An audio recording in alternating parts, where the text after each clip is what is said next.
আর এখন যে নেতা হুমকি দিয়ে বেড়াচ্ছে বুঝে নিবে, আরে তোর পুলিশ বাপ যেদিন সরে যাবে তুই কোথায় থাকবি সেটাকে আগে। বাংলায় একটা কথা আছে, কাজের সময় কাজী, কাজ ফুরালে পারবে। আমার আগে এক্ষুনি আমাদের কংগ্রেসের সদস্য রবিউল খুব সুন্দর বলছিল,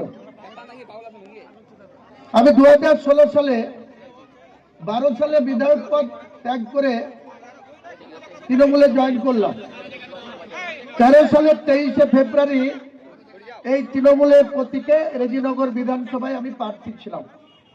তো আমরা কংগ্রেসের সেই সময়কার নেতা মধ্যে অন্যতম এখানকার রবিনহুড নাকি হয়েছে, সবাইকে শাসিয়ে বেড়াচ্ছে। তার বাপ আমাদের সঙ্গে রাজনীতি করত, ওর বাপ রাজনীতি করত। আর এই 6টা অঞ্চলের সিপিএম এর তাবড় নেতা ছিল মুজাম সাহেব, কমরেড মুজাম সাহেব, রেজিনগরে বাড়ি। তার এমনি আত্মীয় স্বজন শক্তিশালী অনেক ছিল, তার মধ্যে তিনি 2টো না 3টে বিয়ে করে আরো আত্মীয় স্বজন প্রসার করে নিয়েছিল, অনেক বেশি শক্তিশালী করে দিয়েছিল। তো আমরা ও পার থেকে আসতাম, আর এপারে নেতা ছিল এক আন্দোলবেড়ে ওয়ানের আন্দোলবেড়ে গ্রামের হাই স্কুলের মাস্টার হালিম সাহেব। আর একজন নেতা ছিল উপানন্দ ঘোষ। হালিম সাহেব যেমন লম্বা চওড়া সুন্দর ফর্সা ছিল, উপানন্দ ঘোষ অত ফর্সা ছিল না কিন্তু লম্বাই কম ছিল না। আর আমাদের ওপারে একজন ছিল বাজারসতে বাড়ি, তার নাম ডাক নাম নিমু ঘোষাল, আর ভালো নাম সুনির্মল ঘোষাল। সেই উপানন্দর থেকেও একটু লম্বা ছিল, হালিম সাহেবের থেকেও একটু লম্বা ছিল। আর এখন যে নেতা হুমকি দিয়ে বেড়াচ্ছে বুঝে নিবে, আরে তোর পুলিশ বাপ যেদিন সরে যাবে তুই কোথায় থাকবি সেটাকে আগে।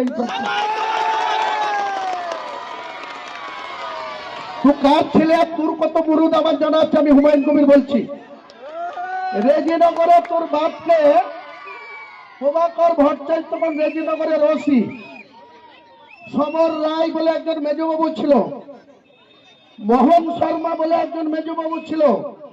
যখন তকিপুরে শফিক শেখ বলে কংগ্রেসের কর্মীকে খুন করে দিল সিপিএমরা, তকিপুরে বাড়ি, আমি নারকেল বাড়ি থেকে আগেই মোটরসাইকেল ইয়াসবি মোটরসাইকেল চালিয়ে সরাসরি রেজিনগরে চলে আসলাম। এসে এমএইচ অবরোধ করলাম। তোর বাপের কি অবস্থা হয়েছিল, প্যান্টুল তো পরতোই না, লুঙ্গি পরে আসতো, সে লুঙ্গির আন্ডার প্যান্টও বোধহয় খুলে যাচ্ছে। তোর বাপ আমাকে বলেছিল এখনো তোর বাপ জীবিত আছে, হাজির হয়েছে, জিজ্ঞেস করি যে ভাই এই মুজামের এখানে তুমি আন্দোলন করছো, আমরা এখানে পারবো না মুজামের সাথে মোকাবেলা করতে। আমি বলেছিলাম আমরা কংগ্রেস করি, সিপিএম এর সরকার, মুজাম সাহেব রেজিনগরের শক্তিশালী, আমিও কিন্তু এপারে যদি আমার গায়ে হাত পড়ে আমি কিন্তু মুজাম সাহেবকে গঙ্গার ও পার হতে দেব না। আর এই তোর বাপ তখন বলেছিল যে আমাকে একটু পুলিশের গাড়ি দিয়ে জয়নগরে পৌঁছে দাও। আমি প্রভাকর ভট্টাচার্যকে বলে, প্রভাকর ভট্টাচার্য যখন রিটায়ার করে গেছে, বহরমপুরে বসবাস করে, ওদের সিউড়িতে বাড়ি ছিল, কংগ্রেসের এমএলএ সুনীতি চট্টরাজের দয়ায় তিনি মেজবাবুর চাকরি পেয়েছেন। সে প্রভাকর ভট্টাচার্য ডিএসপি হয়ে রিটায়ার করে বহরমপুরে বসবাস করে, তার একটা ছেলে। এখানে যখন তিনি ওসি তখন ওর ছেলের বয়স 1 বছর, সে এখন ডাক্তার হয়েছে।